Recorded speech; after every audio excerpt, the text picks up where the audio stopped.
Les négociations ont échoué. Et le secret se trouve dans une île. Décortiquons le sujet en moins de 60 secondes.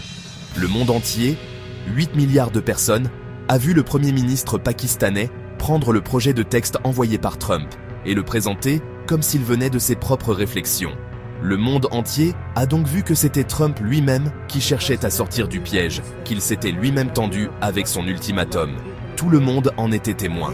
Ensuite, Melania est sortie lors d'une conférence, ni annoncée, ni couverte au préalable, et a parlé d'Epstein de façon inédite, affirmant n'avoir aucun lien avec lui, tout en demandant aux autorités d'ouvrir une enquête et de recueillir les témoignages des survivantes de l'île d'Epstein.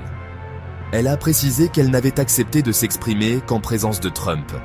Cet acte, cette sortie inattendue, que nous avions alors interprétée comme une carte de pression israélienne de la dernière chance, est intervenu après que Trump a dévié du scénario prévu en se tournant vers les négociations. Israël voulait le retour de la guerre, et cette fois, l'arme utilisée était très dangereuse, Melania.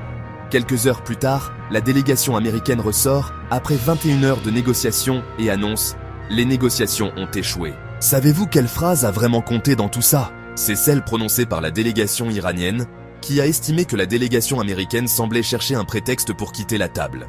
Trump a tenté de se désengager de cette guerre, mais la corde de l'île d'Epstein nouée autour de son cou l'a ramené en arrière.